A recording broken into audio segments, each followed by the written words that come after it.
uzoba ihagararire Yesu arakugwanirira humura ntacyo uzoba ihagararire Yesu arakugwanirira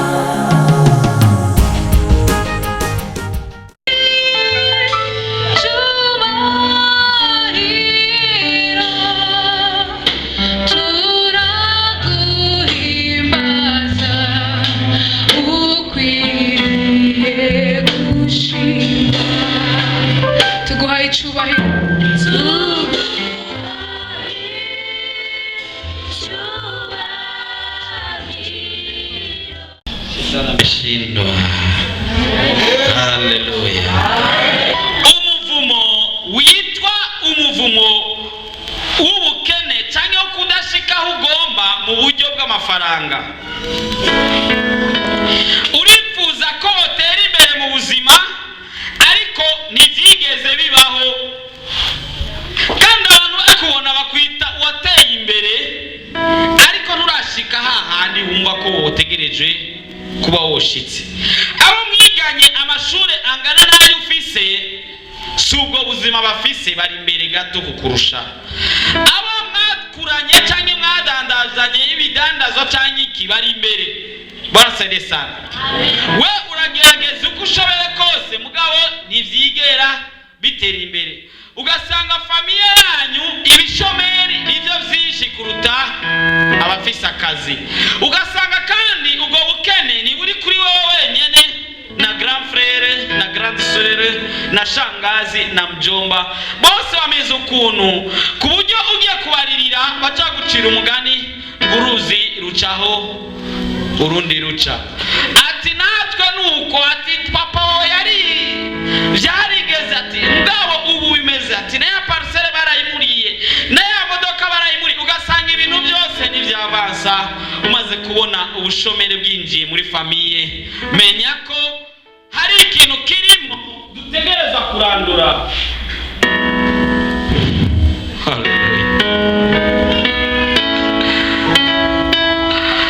Hari ikintu usanga kiba kirimo gitegerezwa kurandurwa kugira ngo umugisha wawe uboneke. Imana yarasezeranye umugisha kubayikunda.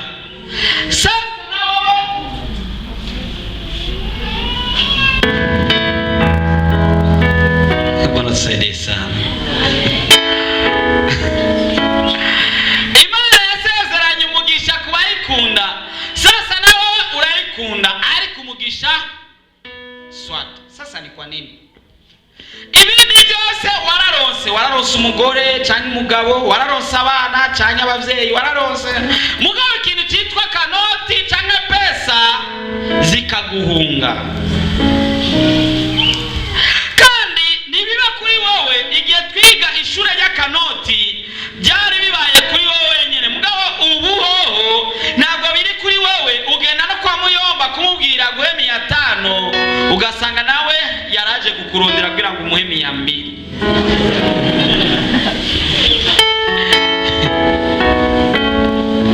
Abantu bakirigo bagutuka ngo ntuzi kujera amafaranga uronka, bakubwira ati ntuzi kujera, urashaka guhembwa amahera nk'aya mugabo ukaba udashobora no kwiguririra intuzenya.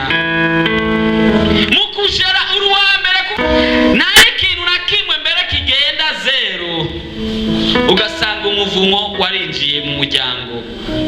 Bwana saide sana. Ikindi nacyo kizokwemeza ko umuryango urimo ideni, nako urimo umuvumo n'amadeni. Usanga wowe ubwawe ubuzima bwawe ni ideni kuva kuwa mbere kugeza ku munsi wa nyuma, kandi ugenda gukopesha ideni kugira ngo urihe ideni. Iyo ni maisha kweli? Ideni zarabaye nyinshi, ufise agakaye mu nzu banditse ko abantu ufitiye amadeni. Hari amabarabara utagicamwo, hari amayira utagicamwo, hari amatelefone utacitaba kubera akadeni wafashe. Kandi usenga y'amani heza agira, y'amani yasezeranye muri cya gitabo cya gusubira mu byagezwe kuri 28 guhera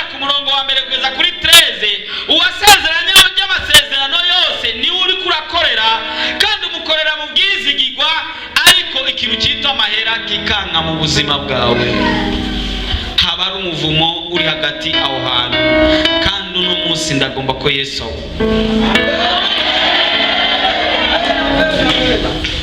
Bwana saidie sana. Hari ikindi usanga amayesheke mu buzima nurigera uresisa ikintu, ibintu byose ugiyemo ni esheke, ikintu cyose ukoze ni esheke, ntibyigera bishika cyangwa ngo bikunde cyangwa byabase, ku buryo abantu bakubwira ngo uzogende ku mupfumu ngo bakoze ngo vise imikoshi uzuhirahira ugendeyo, ahubwo uzoca byiyongera kuko n'amadayimoni yandi abakongeyeho. Barasaidie sana. Ugasanga mu buzima hari blockage, hari ahantu udashobora kurengana umenga hari imbibe, mugabo wibuke Yabesi yabwiye Imana ati uhindure imbibe zanje, unyagurire imbibe.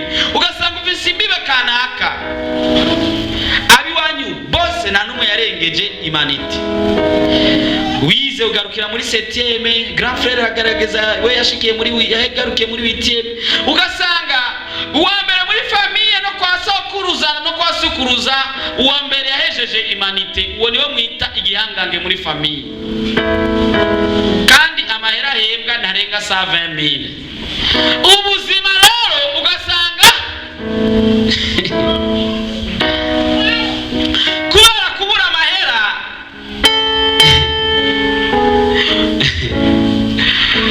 iyaba Bibiri cyandikwa nanje nari kwandika ahantu havuga ati kubura amahera nuwo muzi w'ibibi byose. Paulo yavuze ngo gukunda amahera niwo muzi w'ibibi byose, mugabo no kuyabura no muzi w'ibibi byose. Ongo kweli abantu bose barinjira mu mwemu, ariko agezaho uvuga ati nshuti zanje reka dutanga amahera dukorera Imana, iby'imwemu bica bihera aca yinjira mu mubiri.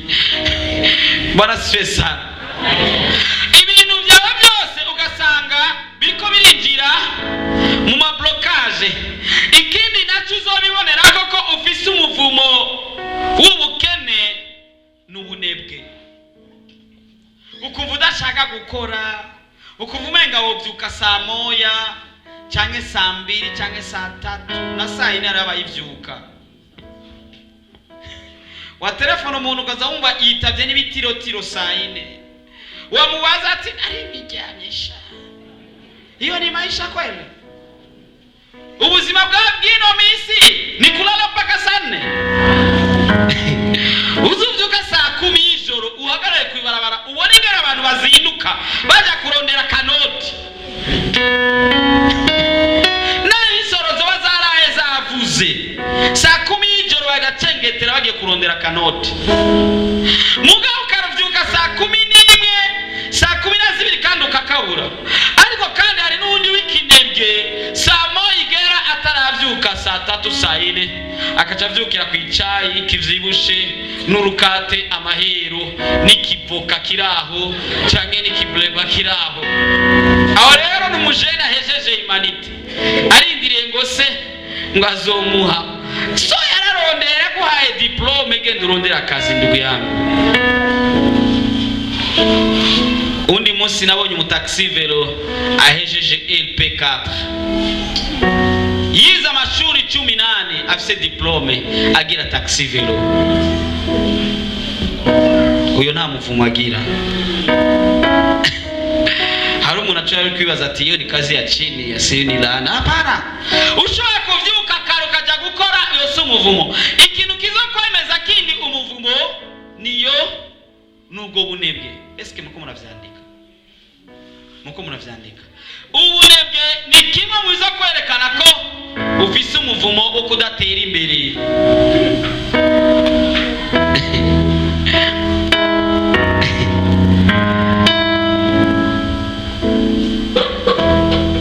Hagezaho wumva umenga urakijijwe n'ivyo canke nturanakizwa na neza, mugabo ukumva umenga woguma unywa kayoga. Uyo n'umuvumo w'ubukene, kuko inzoga iguma ikubwira ati zana urukura yakuramo yayandi aratinda gahera. Basa desana ico naco kizokwemeza ko ufise umuvumo. Uwundi muvumo w'ubukene uzowumenyera he? Kuri bya bindi by'amatombola. Ugiye ubona umuntu aza muri za kazino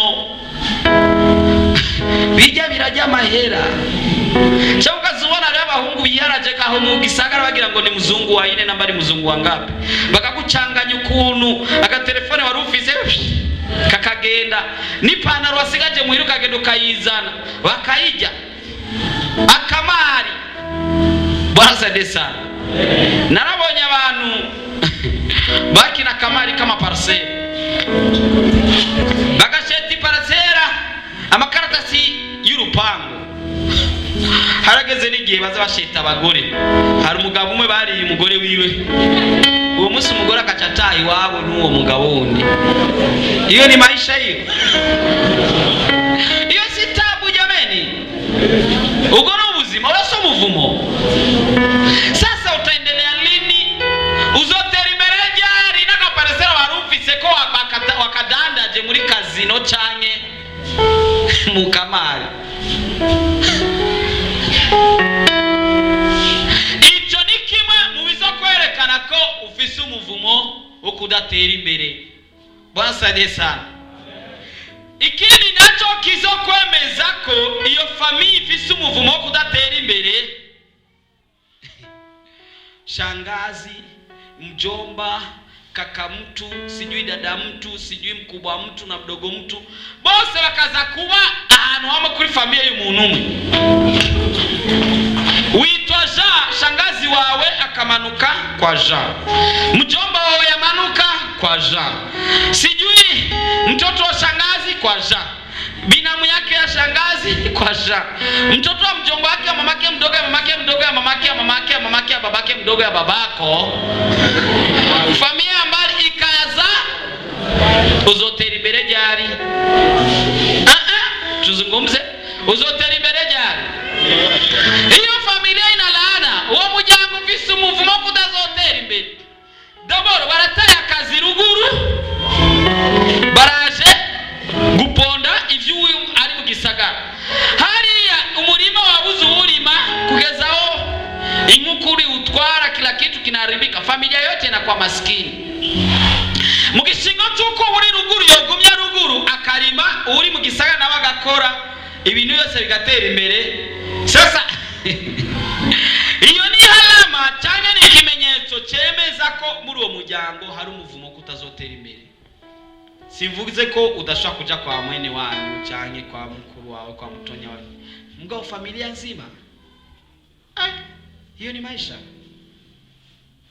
Tuzungumze kweli, hiyo ni maisha kweli? Ntabwo ari ubuzima.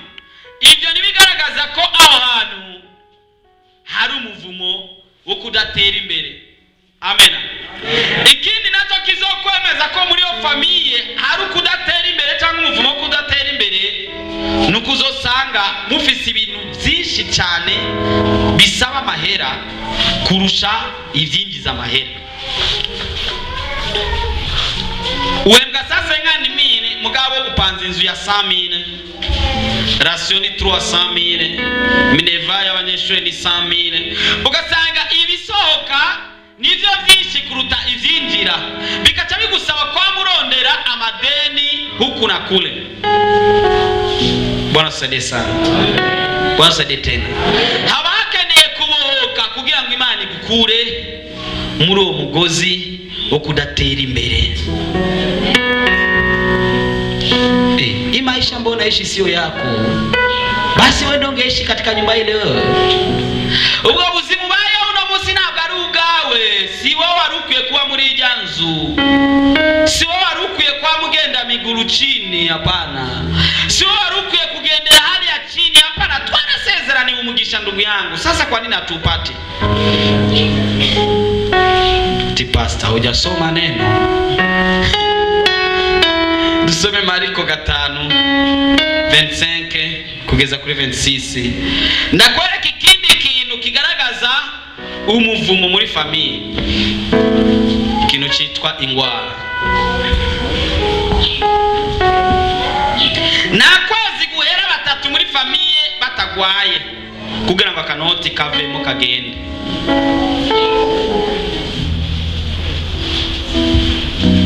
Turasoma Mariko 5, ubutumwa bwiza uko bwanditswe na Mariko 5:25 kugeza kuri 26.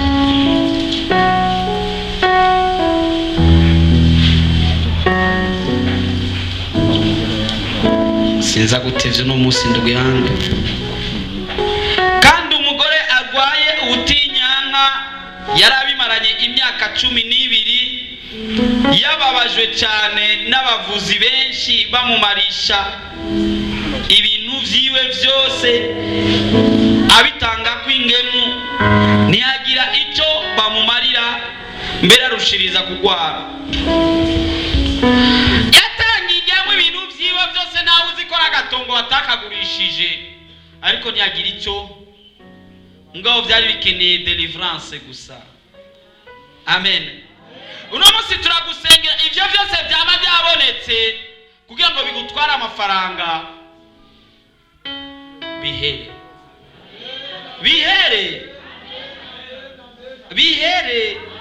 Amafaranga urayabona mugabo akaguca mu myanya y'intoki. Sasa kwa nini ukagaragaza kujera neza? Warigeze no kuja kwiga ikigwa cyo kujera, urarondera n'umwana yize gestion arazana kwigisha ati mama bajera gutya, papa bajera gutya, sijui grand frère bajera gutya, uravyandika comptabilité générale urayandika, comptabilité analytique urayandika, ingene uzogira entreprise kawe, ibintu byose na management uriga na leadership uriga kugira ngo business yawe nuzonaniwe kuyirongora.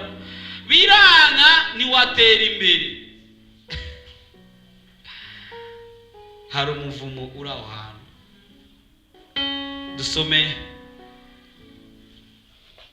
Malaki 3:8 kugeza ku 10.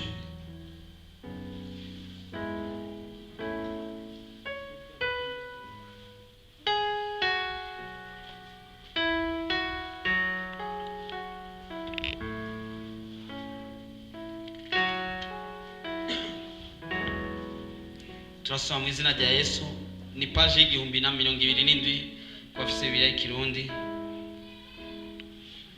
Mbega umuntu yogunga Imana ariko mwebwe mwaranguze, yamara muravuga muti twakugunze ibiki, mwangunze ikigira 10 n'amashikanwa. Wa muvumo murawuvumwe.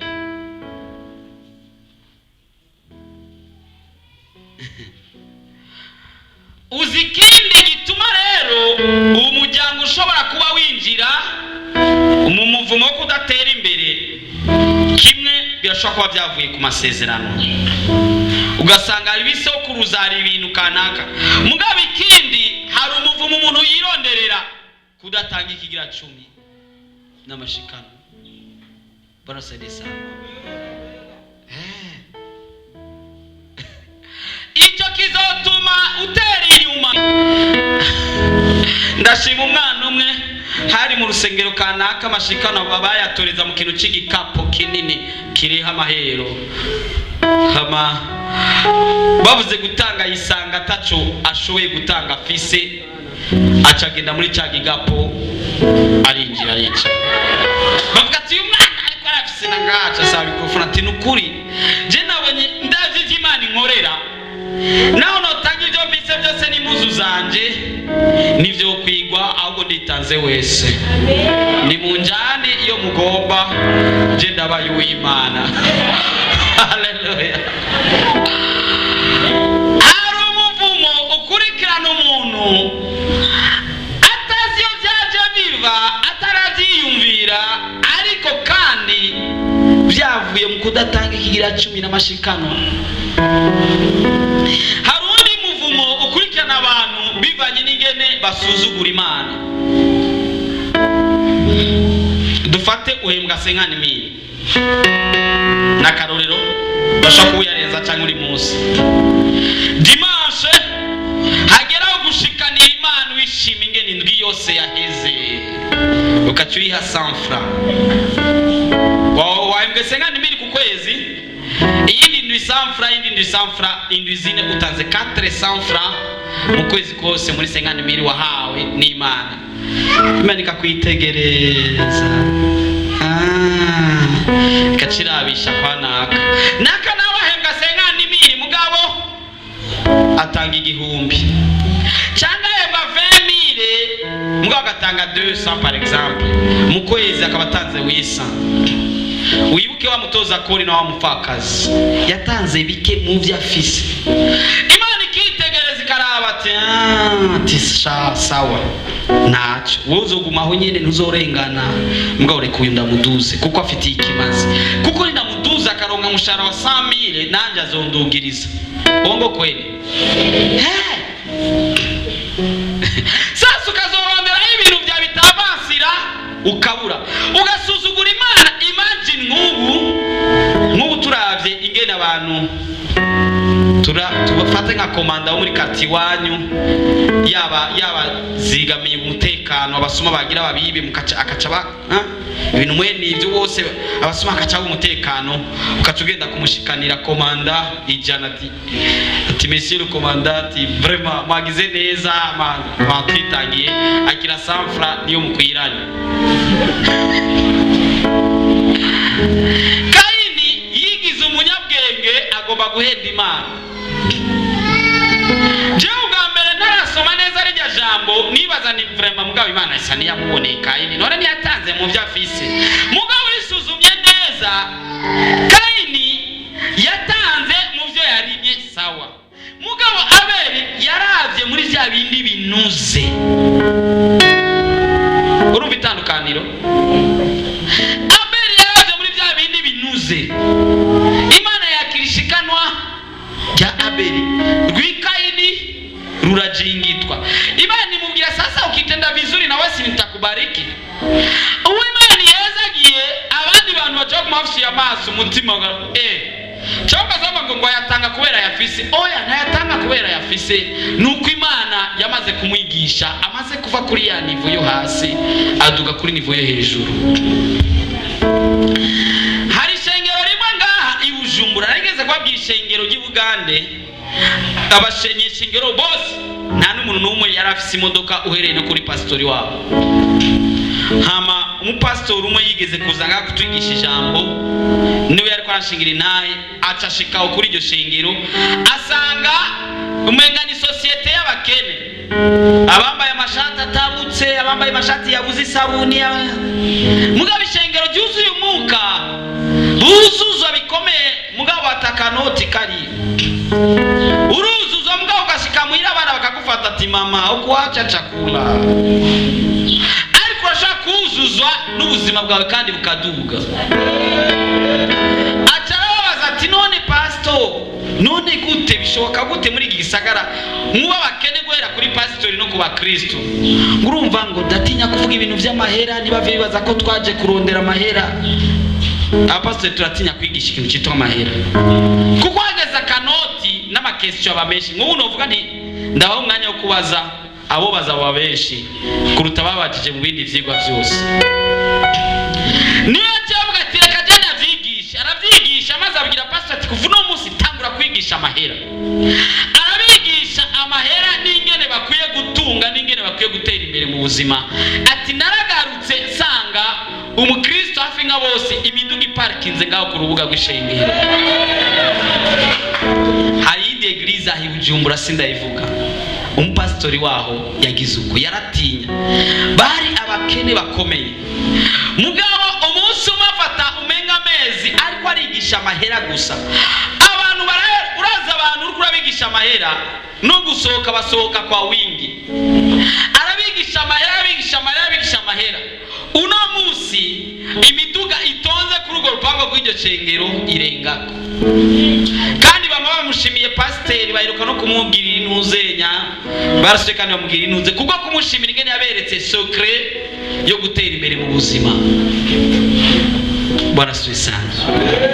Bwana asifiwe tena. Bwana asifiwe sana. Hari umuvumo uri ngaho usanga uri kurasenga, wasengera ivy'imwemu byose bikaza, mugabo agera gusengera ikintu kijanye n'amahera nibiza. Ukavuga ati Imana mbingabire kuvuga ukavugisha, mana mingabire yo kwerekwa ukerekwa, mana mingabire yo kuririmba neza waririmba bose bakavuga ati kweli. Ngoti mana mama hera y'inzu swata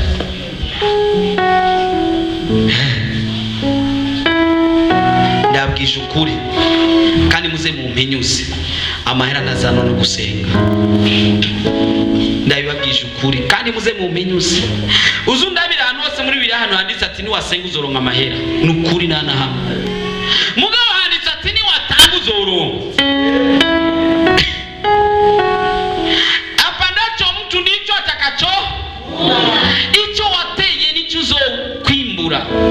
Uzosome Biblia yose nao ndabona ngo ni wasenga cyane ukinjira mu masengesho mana mavemiri mana masenga ni mimi swata. Mungu anasema atabariki kazi za mikono yetu. Ugenda gukora maze no mara gukora ya maboko yawe ugatanga kugira ngo uronke. Ni biashara idahomba, ni business idahomba.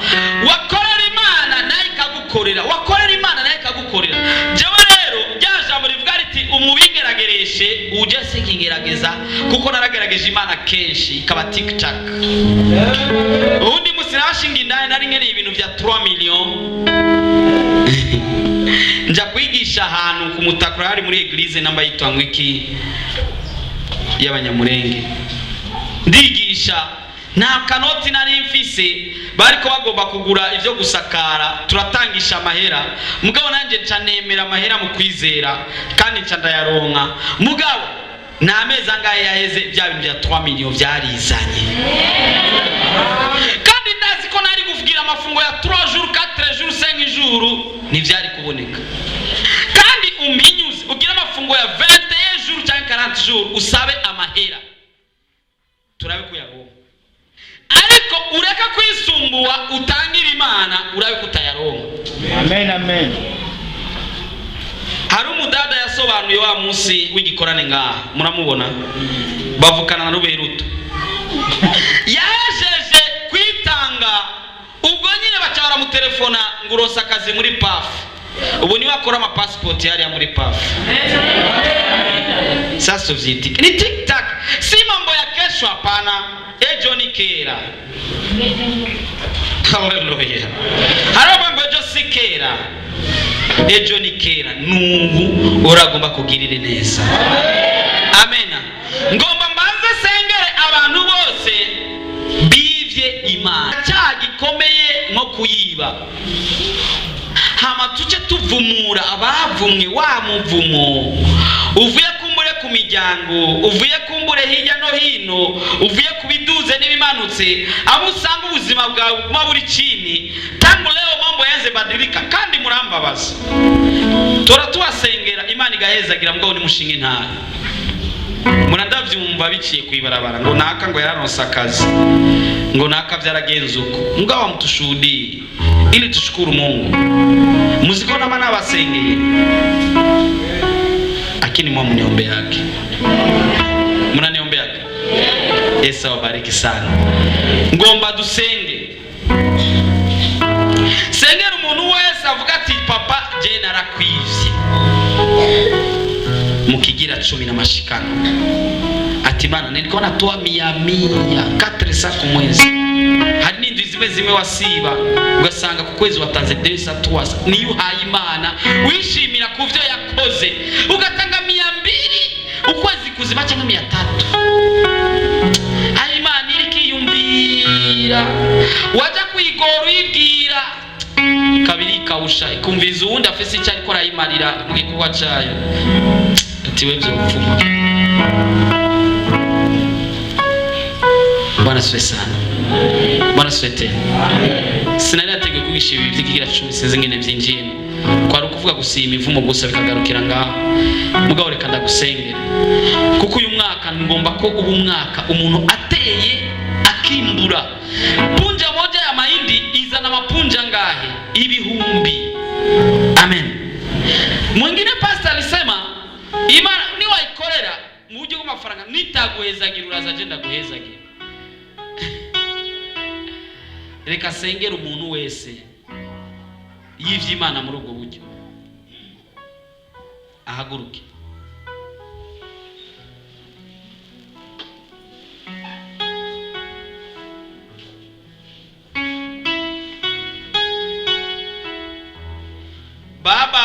katika jina la Yesu Kristo wa Nazareti.